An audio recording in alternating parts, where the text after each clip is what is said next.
February 19th, 1945.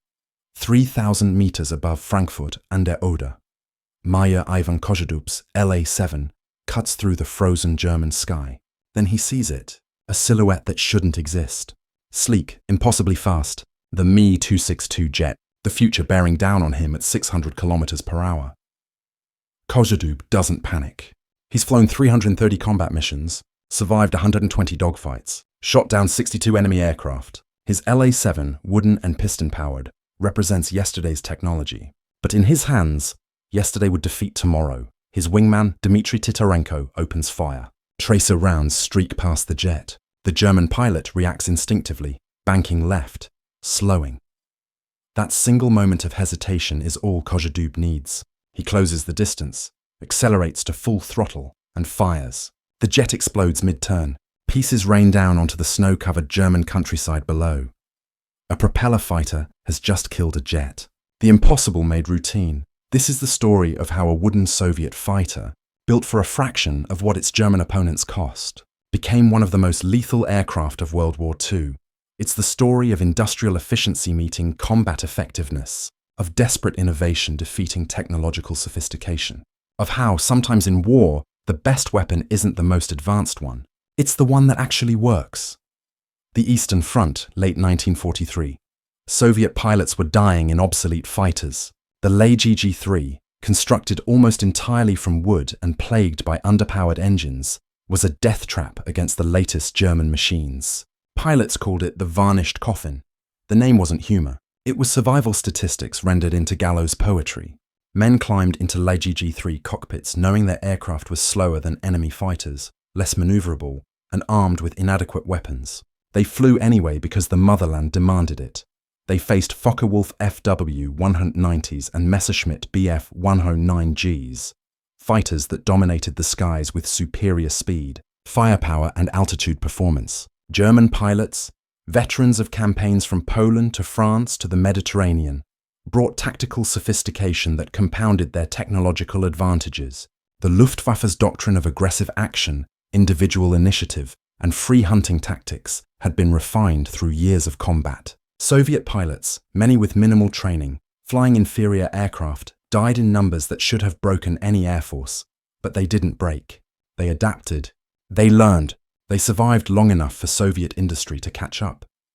Semyon Lavochkin knew his aircraft were getting men killed. The designer worked 18-hour days at his bureau, searching for a solution that didn't exist in Soviet manufacturing capacity.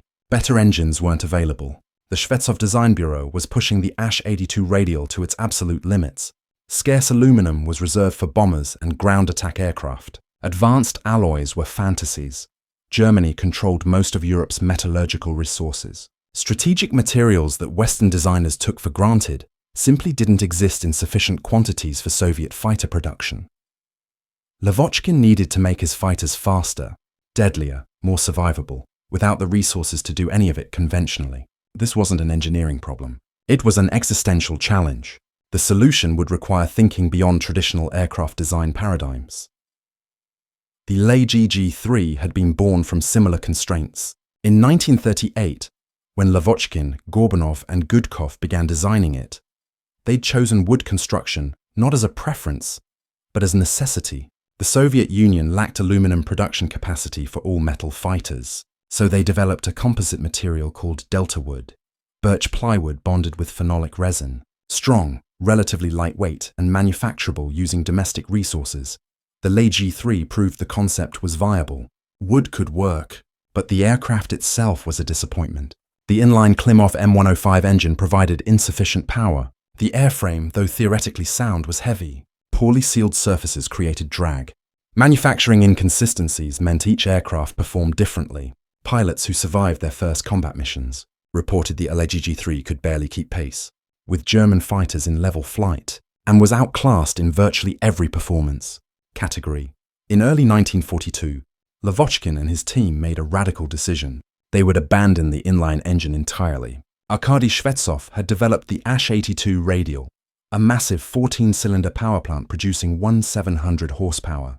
It was designed for bombers, but Lavochkin wondered if it could transform his failing fighter design. The engineering challenges were substantial. Radial engines have large frontal areas that create significant drag. American designers had solved this with sophisticated cowlings and careful streamlining. Lavochkin's team had to achieve similar results with far more primitive manufacturing capabilities. They couldn't precision machine complex cowling shapes. They couldn't source the specialized materials used in Western designs. Everything had to be improvised, adapted, simplified. The result was the LA-5. It first flew in March 1942, and by September, production had begun. The transformation was immediate and dramatic. The same basic airframe that had been a death trap with the inline engine became competitive with the radial. Not superior to German fighters, but competitive. Pilots who'd resigned themselves to flying coffins suddenly had an aircraft that could fight. Production ramped up throughout 1943. Over 9,120 LA-5s, in all variants, would eventually be built. The aircraft saw combat at Stalingrad, Kursk, and across the Eastern Front. Soviet pilots began winning engagements. Kill ratios, while still unfavorable, improved dramatically. The LA-5FN variant, with improved engine and refined aerodynamics, could match the FW-190 at low altitude and outperform the Bf-109G below 3,000 meters. But competitive wasn't good enough. German pilots still held tactical advantages. Their aircraft still performed better at medium and high altitudes. The FW-190 remained faster in level flight. Soviet losses, while reduced, remained unacceptable.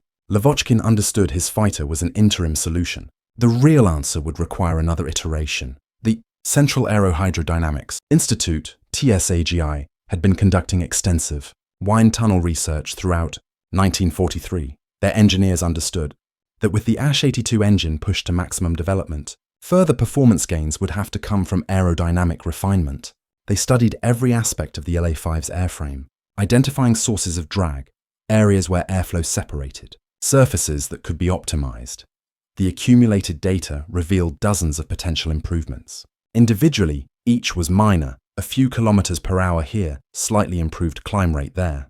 But collectively, they promised transformation. From December 1943 through February 1944, TSAGI tested a modified LA-5FN designated 206. Every surface had been refined. The engine cowling was completely sealed. No gaps, no cooling louvers disrupting airflow. The oil cooler, previously mounted atop the engine in a drag-producing position, was relocated to a streamlined scoop beneath the fuselage. The propeller spinner was shortened and refined.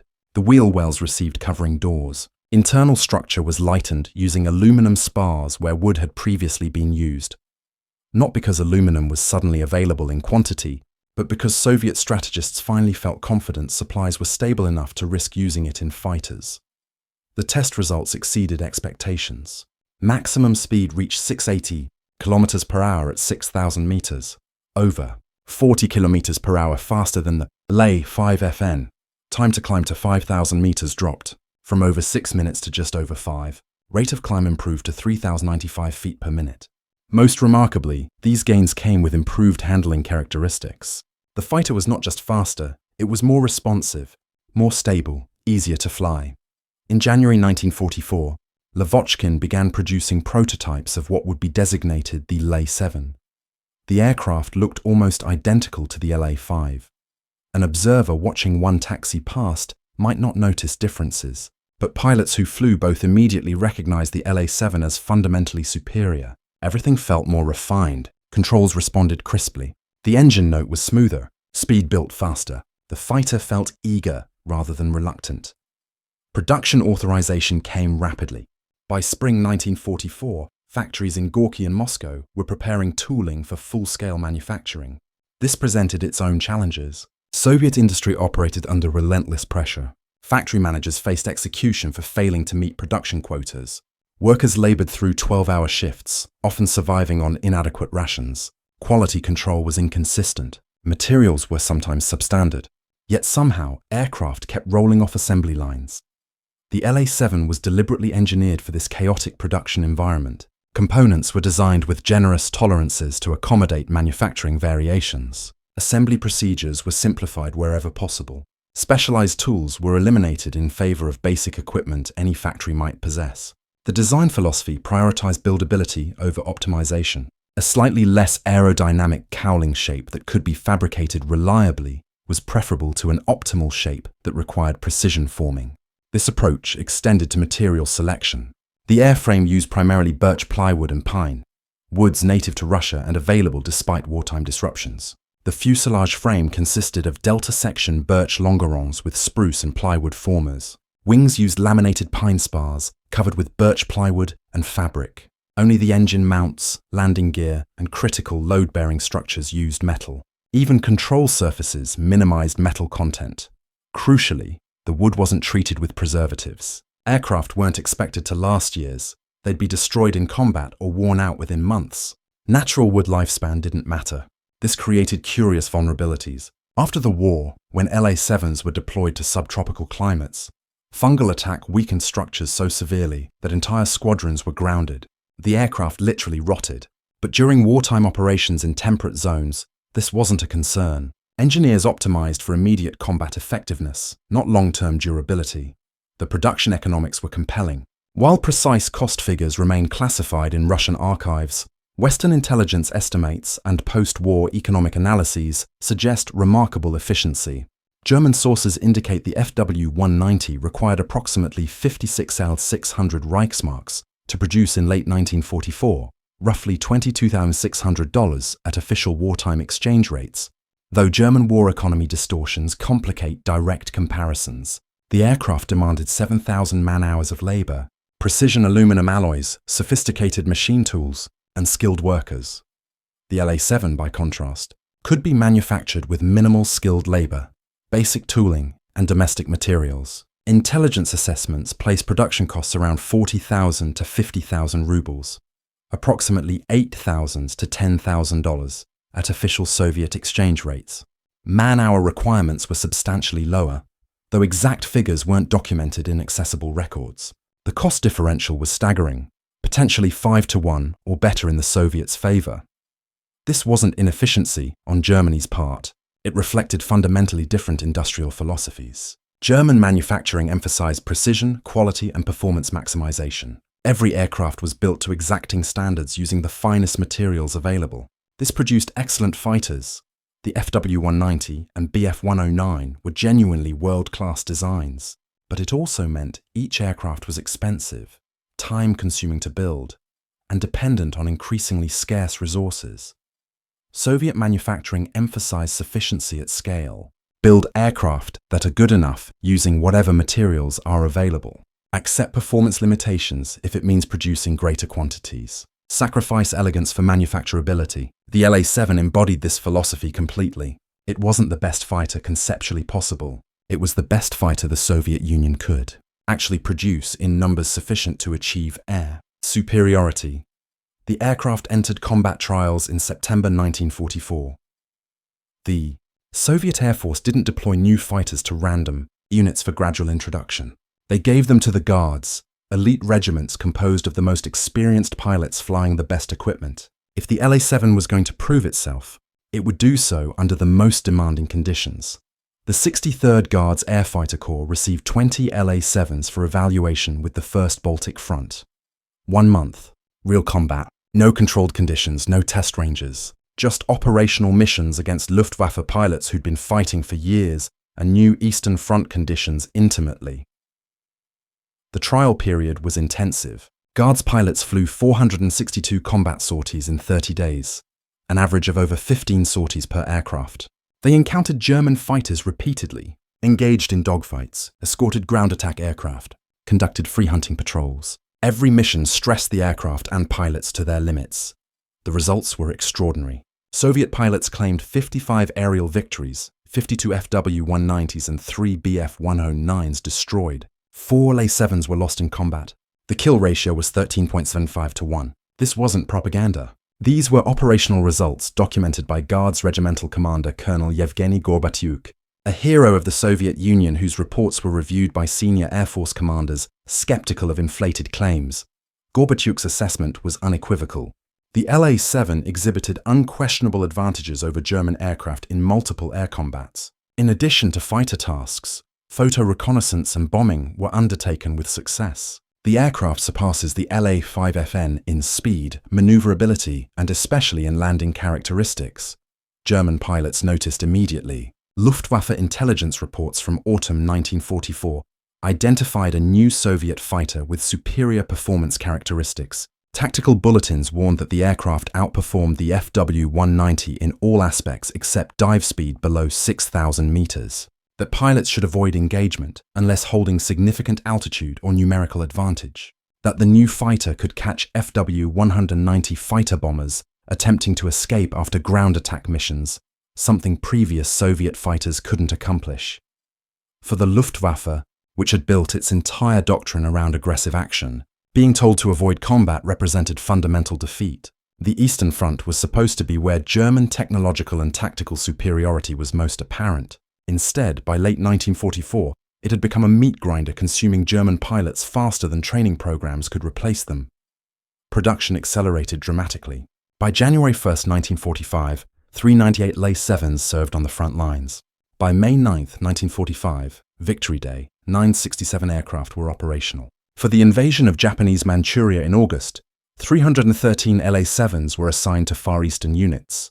The transformation was complete. Soviet Guards fighter regiments now flew an aircraft that was genuinely world-class.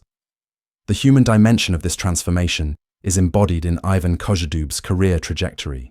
Born in June 1920 in the village of Obrazhevka in Ukraine's Sumy region, Kozhedub grew up in poverty. His father worked 7 days a week just to feed 5 children. Young Ivan attended a 7-year village school, read extensively, particularly books about war heroes, and developed a fascination with aviation. In 1940, he enrolled in the Chuguyev Military Aviation School.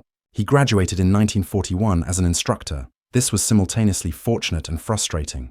Kozhedub desperately wanted combat duty. He filed repeated transfer requests. All were denied. He was too valuable as an instructor. The Soviet Air Force was hemorrhaging pilots faster than schools could train replacements. Experienced instructors were worth more than another body in a cockpit.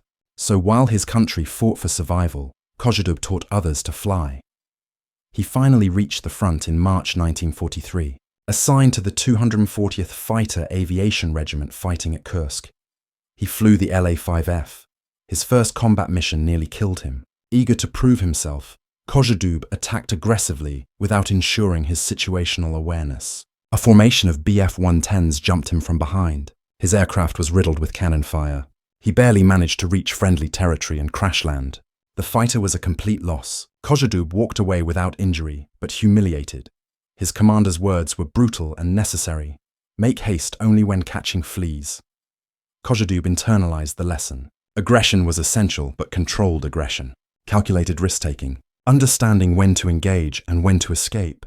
He studied veteran pilots' techniques, analyzed successful engagements, developed tactics optimized for the La-5's characteristics. His first kill came July 6, 1943, a Ju-87 dive bomber. Then another the next day. 2 Bf-109s, followed by July 9th, Kozhedub had found his stride. He flew with methodical precision, setting up attacks carefully, firing only when extremely close. His preferred technique involved darting in from below, approaching the target's belly where visibility was poor, then opening fire at point-blank range. The tactic was risky. It required getting very close to enemies who might see him first, but devastatingly effective when executed properly. By October 1943, he'd shot down enough aircraft to qualify for Hero of the Soviet Union, the highest Soviet military honor. By March 1944, his tally reached 34 victories. He received a second Hero of the Soviet Union award, becoming one of only a handful of Soviet citizens so honored twice. He was promoted to captain and given command of a squadron. Responsibility for other pilots' lives added weight to his decisions. Kozhedub became even more careful, more methodical, more focused on bringing everyone home. In May 1944, a collective farmer named Vasily Konev arranged to have a new La-5F specially delivered to Kozhedub as a gift. Soviet citizens often contributed funds to purchase military equipment, and Konev had apparently followed Kozhedub's career. The gesture was touching and unusual. Kozhedub named the aircraft after himself and flew it through the liberation of Ukraine, Belarus, and Poland. When La-7s began reaching Guards units in late 1944, Kozhedub transitioned immediately. The difference was profound. The La-7 was faster, more responsive, deadlier. Everything felt refined. Where the La-5 required muscle to maneuver, the La-7 responded to gentle inputs. Where the La-5 felt adequate, the La-7 felt superior. Kozdub's kill rate accelerated. He scored his final 17 victories in LA-7 number 27, the aircraft preserved. Today at Menino, those victories included the February 19, 1945, engagement with the Me-262 jet. The encounter encapsulates the entire Eastern Front Air War's final phase. German technological sophistication meeting Soviet numerical superiority and pilot skill. The Me-262 represented the future. Swept wings, jet propulsion, speeds exceeding 850 kilometers per hour. On paper, it was untouchable by piston fighters. The jet could simply accelerate away from any threat. But the pilot made a mistake. When Titarenko opened fire, the German reacted defensively instead of using his speed advantage to escape. That moment of hesitation gave Kozdub the opening he needed. He closed distance rapidly, maneuvered into firing position, and shot the jet down. Training, experience, and tactical skill defeated advanced technology.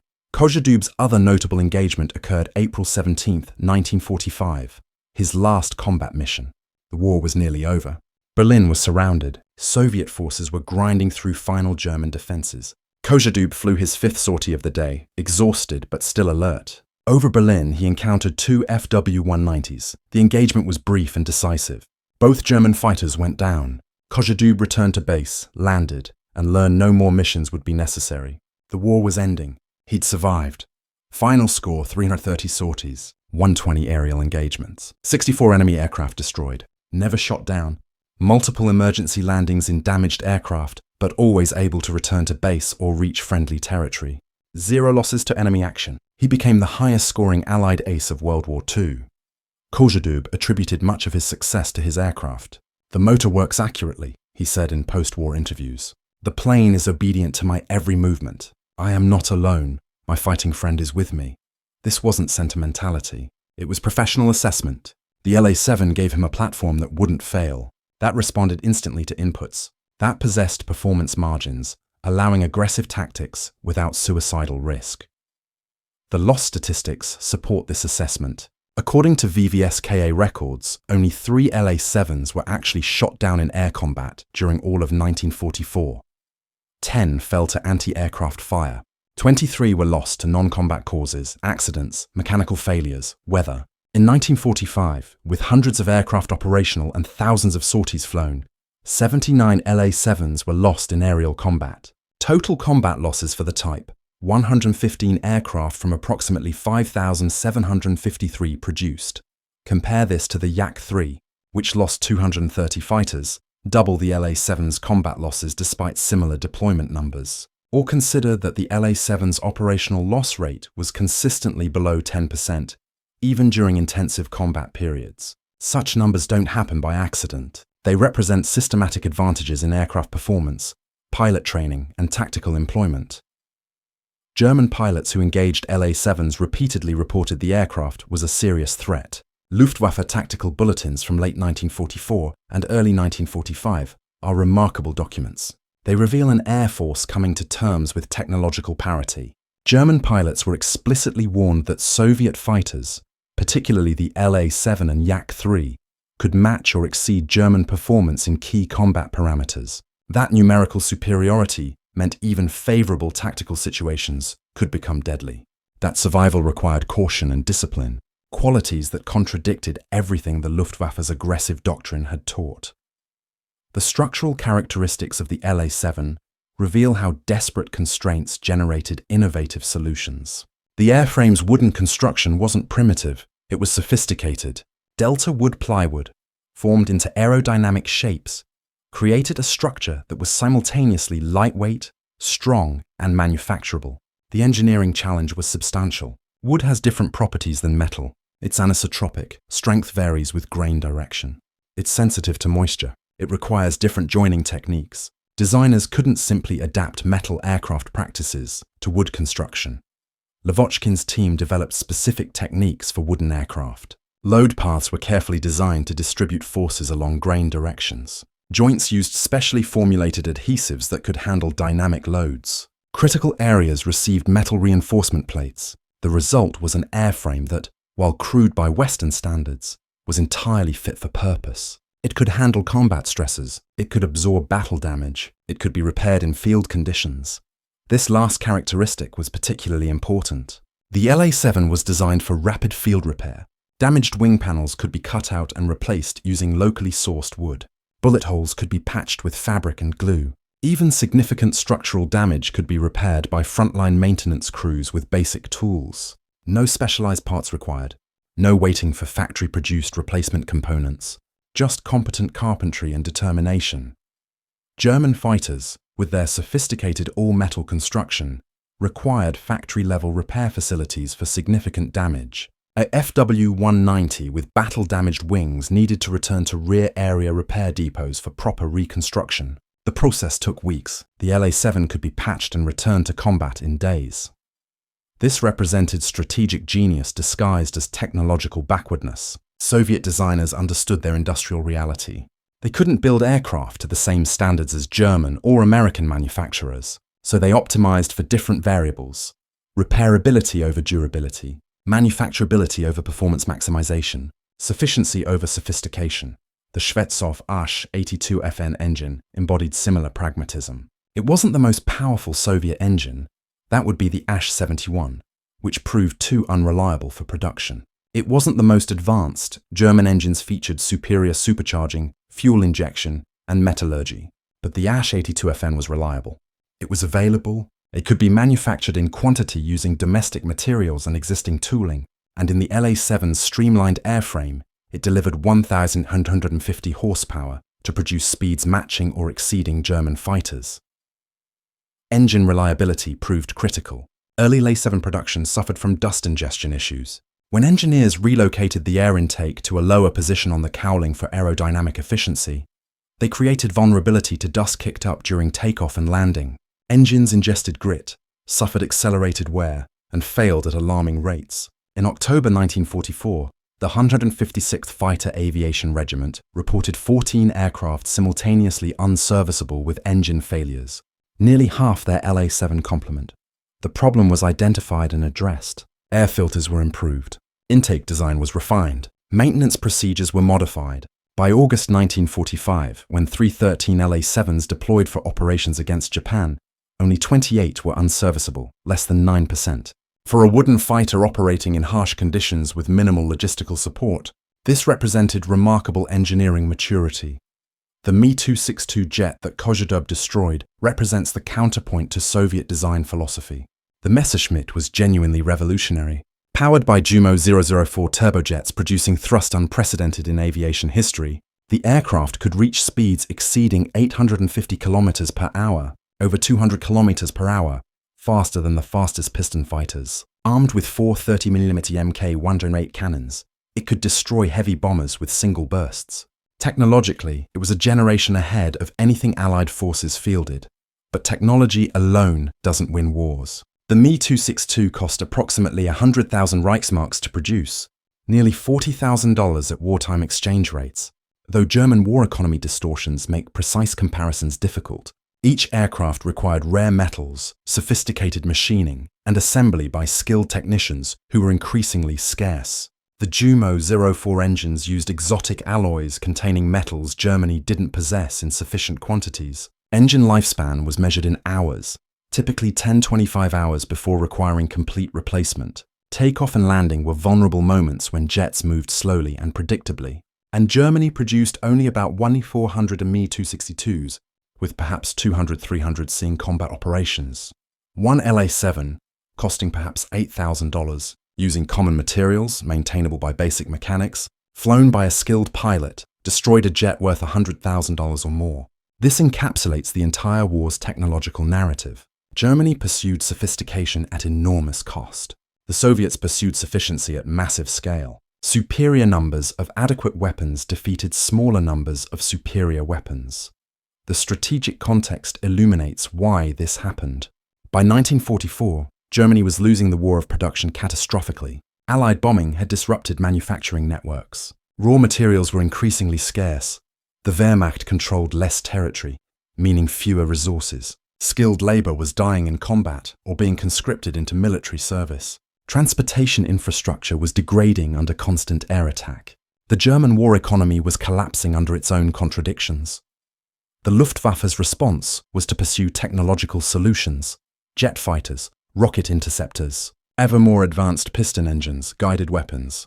Each system required resources Germany didn't have, made by workers who didn't exist, using materials that were unavailable. The Me-262 was brilliant engineering producing strategic irrelevance. Even if it had worked perfectly, Germany couldn't produce enough to matter. The Soviet response was to optimize existing designs for maximum production efficiency. The La-7 wasn't revolutionary, it was evolutionary. The fourth generation of Lavochkin fighters, beginning with the disastrous La-GG-1 in 1938. Each iteration refined the design, addressed weaknesses, incorporated combat lessons. By 1944, this evolution had produced a fighter that was genuinely world-class, while remaining manufacturable under wartime conditions. This represented Stalin's industrial philosophy made manifest. In 1931, he'd declared Soviet industry was 50 to 100 years behind Western powers. The solution wasn't to match Western technological sophistication. It was to develop technology optimized for Soviet conditions. Mass production over precision manufacturing, adequate performance over exceptional capability, availability over perfection. The La-7 achieved this completely. British test pilot Eric Brown, who flew captured La-7s after the war, provided Western assessment. Brown had flown virtually every significant Allied and Axis aircraft of the war. His technical knowledge was encyclopedic. His evaluation was unbiased by propaganda. He reported the La-7 was delightful to fly, responsive controls, good visibility, adequate power. The armament was effective. Speed was competitive with Western fighters. Construction was crude by British standards, but entirely functional. Most tellingly, Brown noted the La-7 compared favorably with the Spitfire Mach 9 at low altitudes.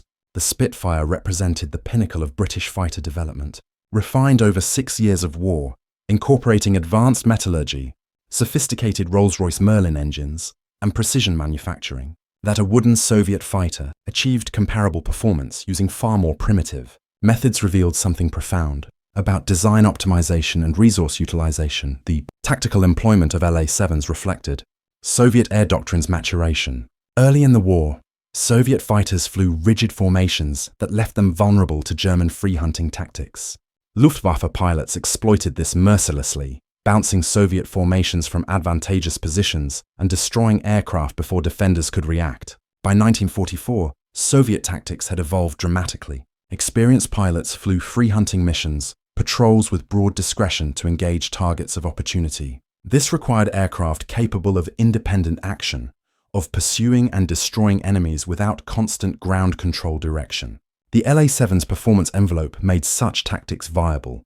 Soviet doctrine also emphasized combined arms integration. Fighters established air superiority. Ground attack aircraft destroyed enemy positions. Bombers struck strategic targets. Reconnaissance aircraft provided intelligence. Every component supported others in pursuit of operational objectives. The La-7 fit into this system as the air superiority component. Its mission was to clear skies, enable ground attack operations, protect Soviet bombers, and deny Luftwaffe freedom of action. Consider operations during the Vistula-Oder offensive in January 1945. Soviet forces launched a massive assault from Poland deep into Germany. The offensive employed 4 fronts attacking simultaneously across a broad sector. Soviet forces outnumbered Germans by ratios approaching 6-to-1 in troops, artillery, armor, and aircraft. This numerical superiority was crushing, but numbers alone don't guarantee success. Soviet commanders had learned this painfully in previous offensives, where German tactical skill and defensive fighting techniques had inflicted horrific casualties even in defeat. The Vistula-Oder offensive succeeded with relatively light losses because air superiority was absolute. La-7s and other Soviet fighters dominated the battlefield airspace completely. Luftwaffe resistance, while determined, was ineffective. German fighters were outnumbered, outperformed, and overwhelmed. Soviet ground attack aircraft operated with minimal interference, destroying German positions, disrupting supply lines, and breaking defensive cohesion. The offensive advanced over 300 miles in 3 weeks, an operational tempo that would have been impossible without air superiority. The La-7 helped deliver that superiority, or examine the Battle of Berlin in April 1945. Soviet forces surrounded and assaulted the German capital in the war's final major operation. The Luftwaffe fought desperately to defend Berlin, throwing everything available into combat, but German fighters faced impossible odds. Guards regiments flying LA-7s formed part of the air umbrella protecting Soviet forces. German pilots who had survived years of combat were killed or forced to flee. The skies belonged to Soviet aviation. The LA-7 had become an instrument of final victory. Kozhedub's final combat mission on April 17, 1945, was his fifth sortie of the day. Physical exhaustion was profound. Flying combat missions was mentally and physically draining under the best conditions. 5 sorties in one day pushed human endurance to limits. Yet Kozhedub remained alert enough to engage and destroy 2 F-190s over Berlin. Then he returned to base, landed, and learned the war was nearly over. No more missions, no more combat. The LA-7 that had carried him through his final air battles would become a museum piece. The aircraft's combat record speaks with statistical clarity. A 13.75 to 1 kill ratio during initial combat trials. Only 115 total combat losses from 5,653 produced. A loss rate of 2%. Flown by the war's top Allied ace. Feared by German pilots. Effective against the most advanced German fighters, including jets. Mass-produced using primitive materials under desperate conditions, costing perhaps 1/5 to 1/10 what German opponents required. This wasn't victory through technological superiority. It was victory through sufficient capability delivered at massive scale. The LA-7 wasn't better than German fighters in every metric, but it was better in metrics that mattered for Eastern Front combat. Low-altitude speed, maneuverability, availability, maintainability, and cost-effectiveness. These characteristics enabled Soviet air forces to achieve decisive air superiority during the war's final year. The aftermath reveals how completely the balance had shifted. By May 1945, the Luftwaffe was effectively destroyed as a fighting force. Fuel shortages grounded most surviving aircraft. Pilot training programs had collapsed. Manufacturing was disrupted beyond recovery. German fighters that managed to reach combat faced overwhelming numbers of Soviet aircraft, flown by experienced pilots. The once dominant Luftwaffe had been reduced to irrelevance. Soviet aviation, by contrast, had achieved capabilities unimaginable in 1941. Guards regiments flying LA-7s represented the culmination of 4 years of desperate innovation, industrial transformation, and tactical evolution. The wooden fighters built from birch and pine had helped win the war. After the war, the LA-7 served until 1947 in Soviet service. It was replaced by jet aircraft. The LA-9 and LA-11 represented the final evolution of Lavochkin's piston fighter line before his bureau transitioned to jet design. The Czechoslovakian Air Force continued flying LA-7s until 1950, finding them adequate for peacetime air defense and training missions.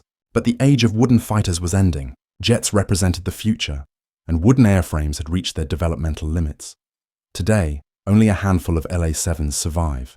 Kozhedub's aircraft number 27 sits in the Central Air Force Museum at Munino outside Moscow, preserved as a national treasure. One aircraft survives at the Prague Aviation Museum. Perhaps scattered examples exist in private collections or smaller museums. The vast majority vanished, destroyed in combat, worn out and scrapped, rotted away, lost to time. But the legacy transcends physical survival. The LA-7 demonstrated profound truths about technology, warfare, and industrial production. Wars aren't won by the most advanced weapons, but by weapons that work, produced in quantities that matter, employed by people who understand how to use them effectively. A wooden Soviet fighter built for a fraction of what German aircraft cost dominated the skies over the Eastern Front in the war's final year. It shot down jets. It brought the war's greatest ace home alive. It helped achieve the air superiority that made Soviet ground offensives possible. The mathematics of industrial warfare are unforgiving. Germany spent enormous resources pursuing technological sophistication that arrived too late in quantities too small to affect outcomes. The Soviet Union invested in sufficient capability at massive scale. One approach produced Wunderwaffen, miracle weapons that dazzled observers but couldn't reverse strategic realities. The other produced the LA-7, good enough, available now, built by the thousands. The comparison extends beyond just fighters. Consider the broader industrial contexts. Germany in 1944 was fighting on multiple fronts against enemies with combined industrial capacity that dwarfed German production. The United States alone was producing more military equipment than the entire Axis combined.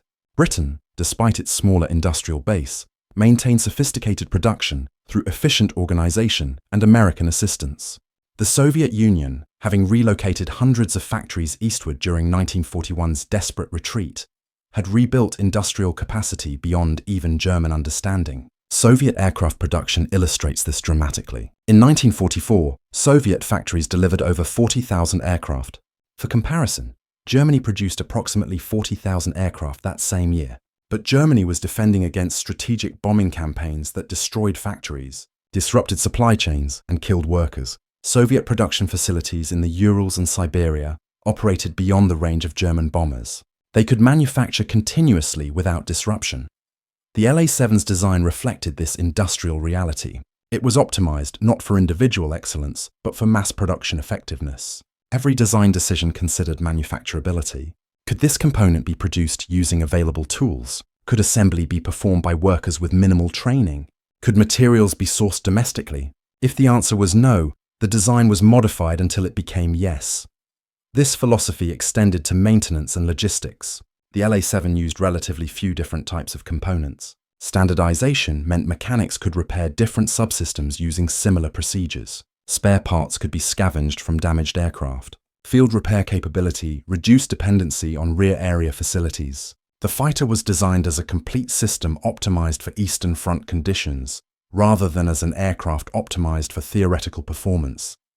German fighters, by contrast, represented different priorities. The FW-190 and Bf-109 were designed when Germany expected short wars against isolated opponents. Sophistication made sense in that context. Superior individual aircraft would achieve local superiority, enabling rapid tactical victories.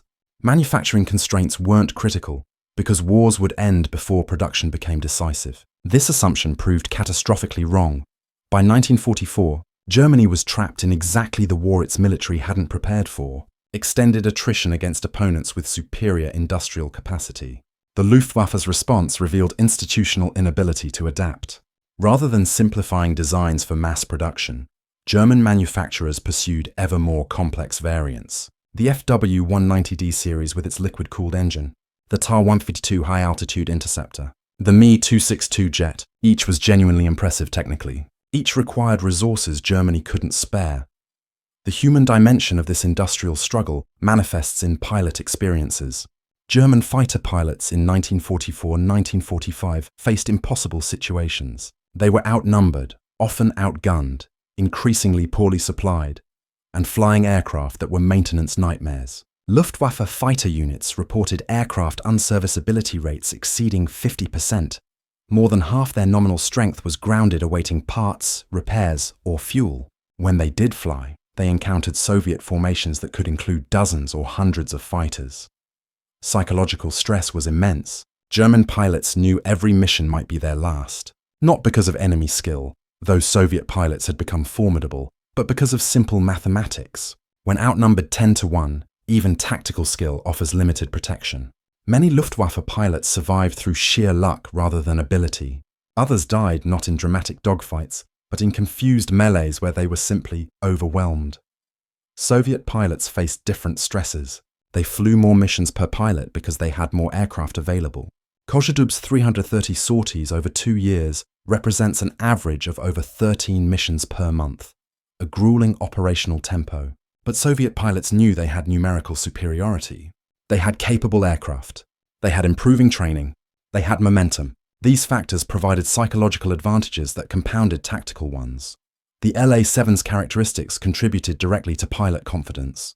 When a pilot knows his aircraft is faster than enemy fighters at relevant altitudes, he can choose when to engage and when to break off. When he knows his aircraft is maneuverable enough to outturn opponents, he can press attacks aggressively. When he trusts his aircraft's reliability, he can focus on combat, rather than worrying about mechanical failures. The LA-7 provided these assurances. Consider specific tactical scenarios. A typical mission might involve escorting Il-2 Sturmovik ground attack aircraft hitting German positions. The LA-7s would fly top cover, positioned to intercept any German fighters attempting to bounce the vulnerable Il-2s. German defenders faced difficult choices. Ignore the Soviet fighters and go after the Il-2s, accepting that LA-7s would bounce them from above. Engage the LA-7s first, allowing the Il-2s to complete their attack runs. Try to avoid combat entirely and preserve aircraft for future battles. Any choice involved risk. The LA-7's performance envelope meant German pilots couldn't simply dictate engagement terms. If LA-7s chose to engage, German fighters couldn't escape through superior speed, not at low altitude where most combat occurred. If German fighters climbed seeking altitude advantage, LA-7s could follow and engage effectively below 6,000 meters. The tactical initiative had shifted decisively to Soviet forces. Or consider the free hunting missions that elite pilots like Kozhedub flew. These missions involved pairs or small formations patrolling sectors with authority to engage targets of opportunity. The pilots would hunt for German aircraft, engage on favorable terms, break off if circumstances turned unfavorable, and continue hunting. This required aircraft with performance margins, allowing aggressive tactics without suicidal risk. The LA-7 provided exactly this capability. Its speed advantage over German fighters at low altitude meant Soviet pilots could control engagement geometry. Its climb rate allowed quick altitude changes. Its maneuverability enabled rapid target acquisition and pursuit. Its firepower, 2 or 3 20mm cannons, was sufficient to destroy enemies with relatively brief firing passes. Pilots could engage confidently knowing their aircraft wouldn't let them down. The armament characteristics deserve detailed examination. The LA-7 mounted either 2 Schwach or 3 Berezin B-20 cannons, all synchronized to fire through the propeller arc. This cowl mounting provided significant advantages. The guns were aligned parallel to the aircraft's centerline, eliminating convergence issues. A pilot aimed his entire aircraft at the target and bullets would strike where he pointed. This simplified targeting dramatically, compared to wing-mounted weapons that required carefully setting convergence distance.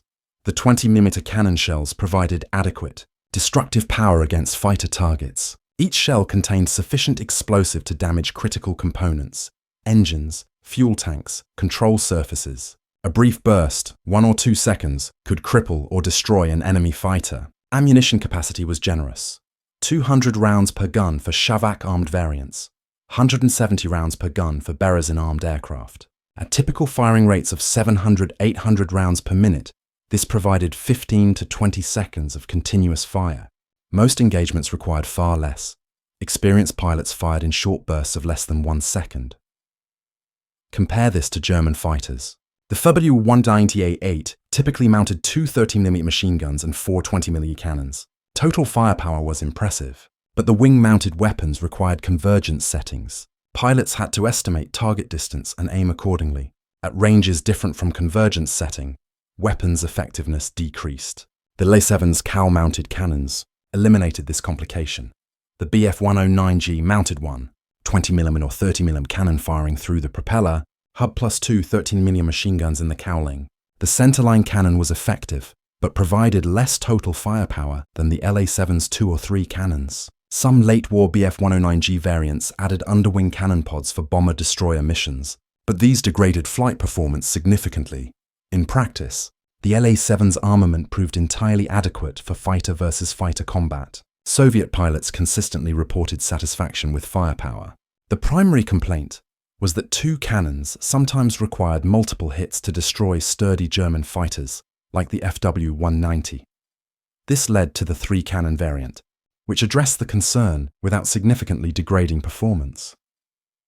The visibility from the LA-7 cockpit was another often overlooked advantage. The canopy provided good all-around visibility essential for air combat survival. Pilots could scan the sky for threats, track multiple opponents, and maintain situational awareness. The aircraft's relatively small size made it difficult for enemies to spot at distance, a subtle but real advantage in visual range combat. German pilots who encountered LA-7s repeatedly provided revealing assessments. While many Luftwaffe combat reports were lost or destroyed, surviving documents indicate grudging respect. German pilots noted the aircraft was fast, maneuverable, and difficult to escape, that Soviet pilots flew it aggressively, that engagements often ended unfavorably for German fighters. These weren't the assessments of pilots facing technically inferior opponents. They were acknowledgements of capability parity or worse.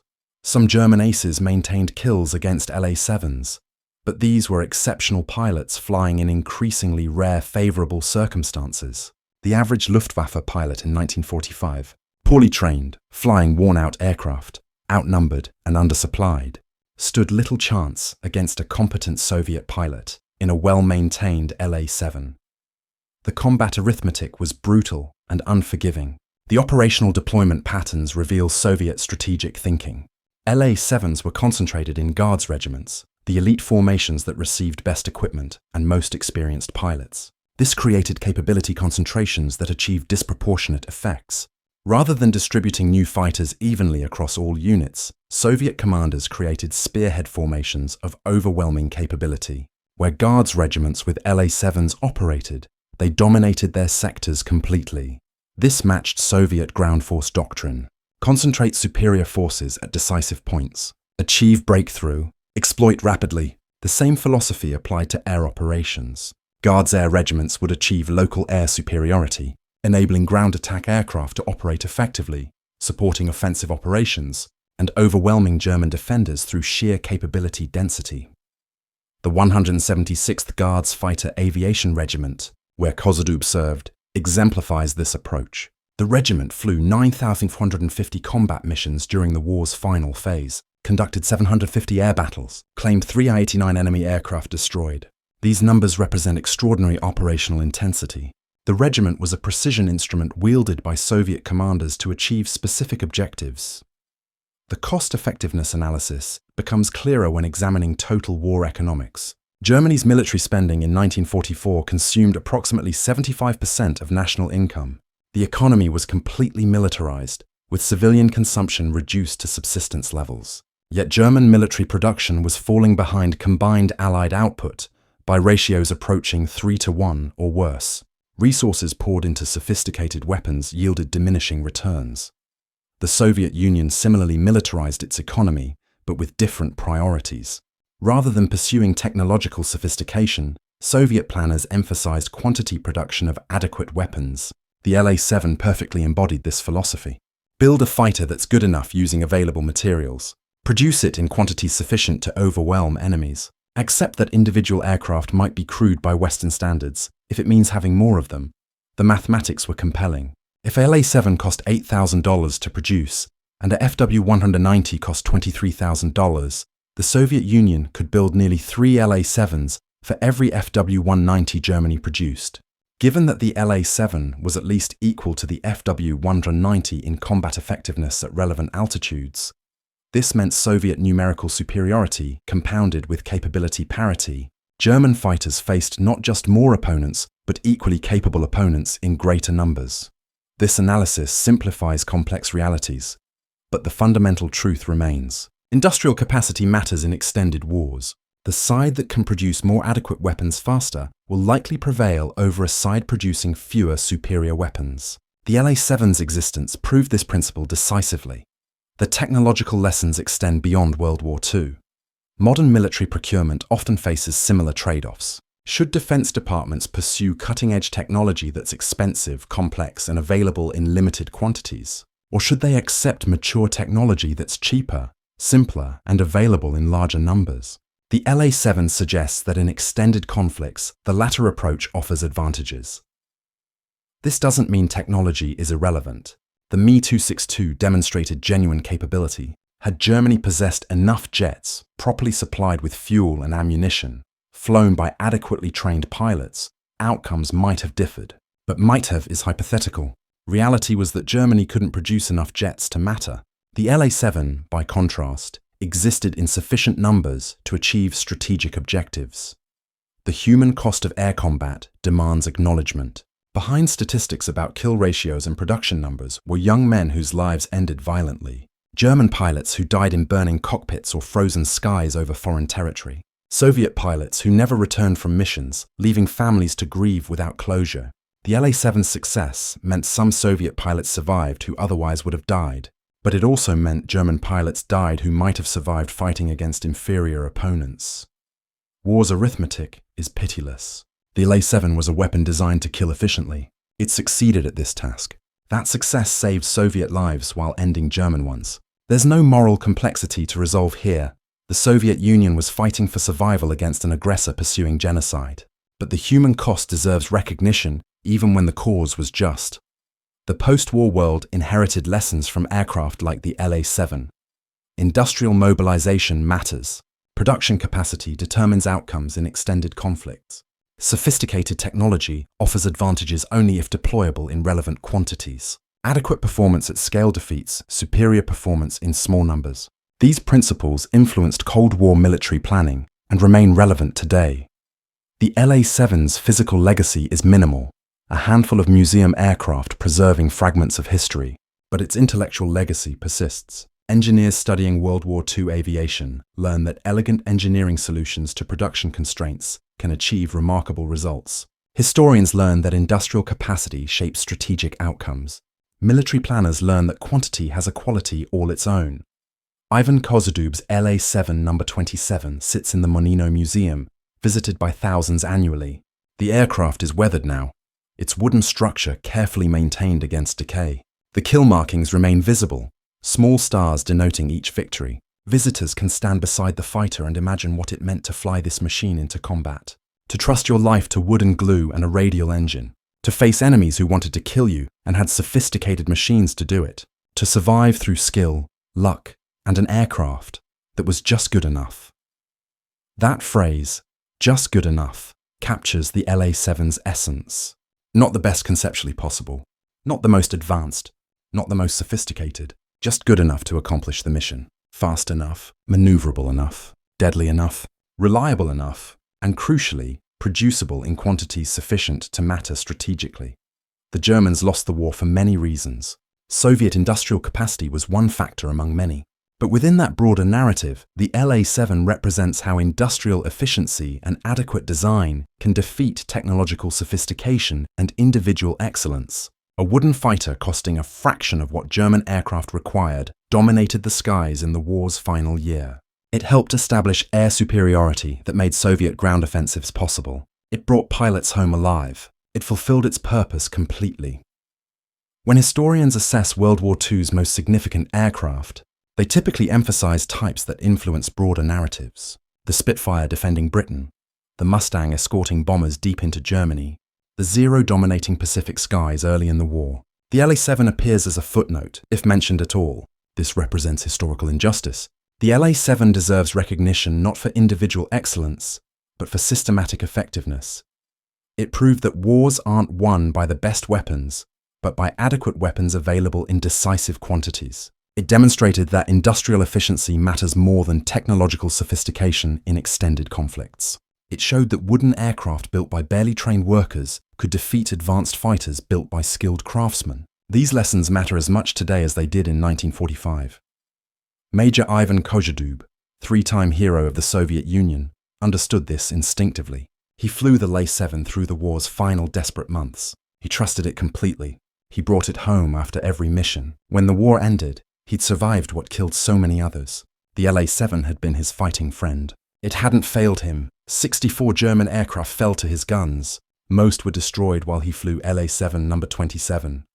That single aircraft, preserved at Monino, represents something larger than just one fighter. It represents the triumph of practical engineering over theoretical excellence, of industrial efficiency over manufacturing sophistication, of adequate performance at decisive scale over superior performance in insufficient quantities. This is the LA-7 story, not the dramatic tale of miracle weapons or technological breakthroughs, but the quieter story of how a wooden Soviet fighter, built for pocket change from domestic materials, became one of the war's most effective combat aircraft, how it dominated German fighters costing many times more, how it helped win the war through simple adequacy deployed at massive scale. The lesson endures. In warfare, as in much of life, perfection is the enemy of good enough.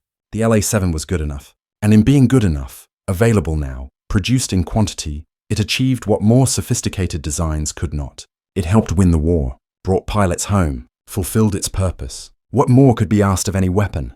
The wooden fighter built from birch and pine, designed by engineers working under desperate constraints, manufactured by workers who'd been farmers months before, flown by pilots who'd learned their trade in brutal combat, this aircraft helped defeat Nazi Germany.